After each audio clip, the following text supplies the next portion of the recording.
ملکہ اور رحم دل بادشاہ۔ ایک دفعہ کا ذکر ہے کہ کسی ملک پر ایک رحم دل بادشاہ حکومت کرتا تھا۔ اس کی 2 ملکہ تھی۔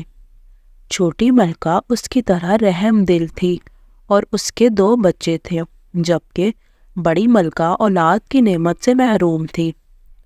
بادشاہ چھوٹی ملکہ اور اس کے بچوں سے بہت پیار کرتا تھا، جس کی وجہ سے بڑی ملکہ چھوٹی ملکہ سے حسد کرتی تھی۔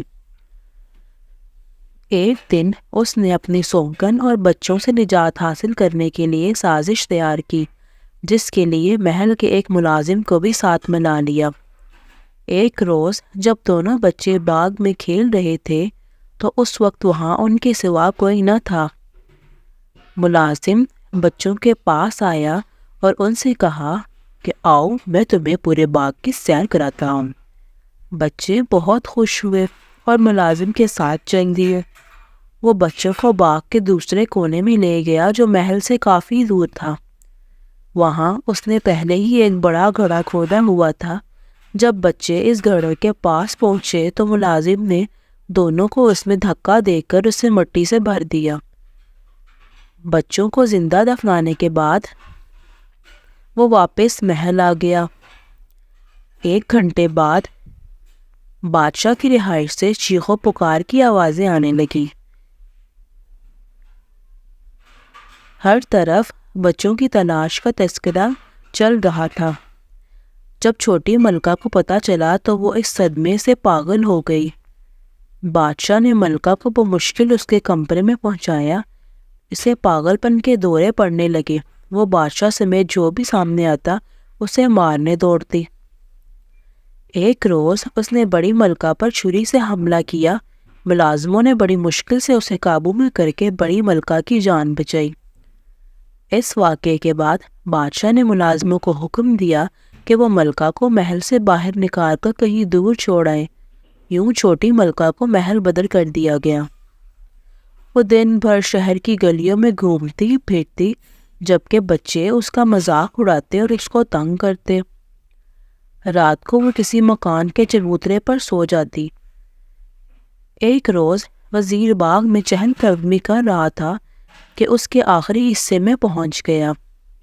وہاں اس نے عجیب و غریب پودا دیکھا جس پر 2 بہت ہی خوشنما پھول کھلے ہوئے تھے۔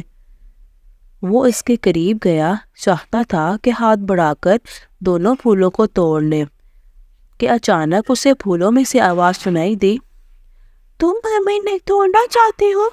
ہم اونچے ہوتے جائیں گے، کسی کے ہاتھ نہ آئیں گے۔ بادشاہ سلامت آئیں گے تو ہم ان کے ہاتھ میں جائیں گے۔ یہ سن کر وزیر دوڑا دوڑا بادشاہ کے پاس گیا اور اسے پورا ماجرا سنایا۔ بادشاہ اس کے ساتھ باغ میں آیا۔ اسے بھی دونوں پھول بہت ہی پیارے لگے۔ اس نے اس سے قبل کہ اس طرح کے پھول کبھی نہیں دیکھے تھے۔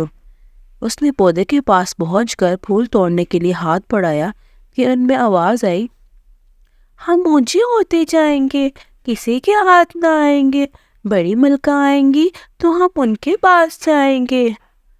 بادشاہ نے یہ سن کر وزیر کو حکم دیا کہ وہ فوراً بڑی ملکہ کو بلا کر لائے۔ وزیر محل میں گیا اور ملکہ کے پاس جا کر اسے ساری بات بتائی اور اسے بادشاہ کے حکم کے بارے میں بھی بتایا۔ بڑی ملکہ یہ سن کر بہت خوش ہوئی کہ پھولوں نے اسے بلایا ہے۔ جب بڑی ملکہ پھولوں کے پاس گئی اور انہیں پکڑنے لگی تو پھولوں میں سے پھر آواز آئی، ہم اونچے ہوتے جائیں گے، ہم کسی کے ہاتھ نہ آئیں گے، چھوٹی ملکہ آئیں گی تو ہم ان کے ہاتھ آئیں گے۔ بادشاہ نے یہ سنا، وہ بہت پریشان ہوا کیونکہ چھوٹی ملکہ کو تو محل سے نکال دیا گیا تھا۔ بادشاہ نے اپنے ملازمین کو بھیجا کہ وہ ملکہ کو ڈھونڈیں۔ جلد ہی چھوٹی ملکہ مل گئی اور اسے باغ میں لایا گیا۔ جیسے ہی چھوٹی ملکہ نے پھولوں کو ہاتھ لگایا تو وہ پھول بچوں میں تبدیل ہو گئے۔ چھوٹی ملکہ اپنے بچوں کو دیکھ کر بہت خوش ہوئی۔ بادشاہ نے جب بچوں سے تفصیل پوچھی تو انہوں نے بتایا کہ انہیں ملازم یہاں لایا تھا اور اس نے ہمیں گڑھے میں پھینک کر زندہ دفنا دیا۔ اسی وقت یہاں سے ایک پری گزر رہی تھی، اس نے ہمیں پھول بنا دیا اور کہا کہ جب وزیر یہاں سے گزرے گا تو تم اسے یہ کہنا۔ یہ سن کر بادشاہ نے ملازم کو بنایا اس سے پوچھا تو نے ایسا کیوں کیا؟ اس نے بتایا کہ یہ سب بڑی ملکہ نے اسے کرنے کو کہا تھا۔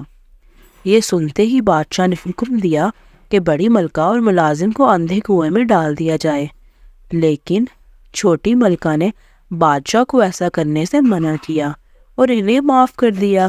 بادشاہ نے بھی انہیں معاف کر دیا، پھر سب ہنسی خوشی رہنے لگے۔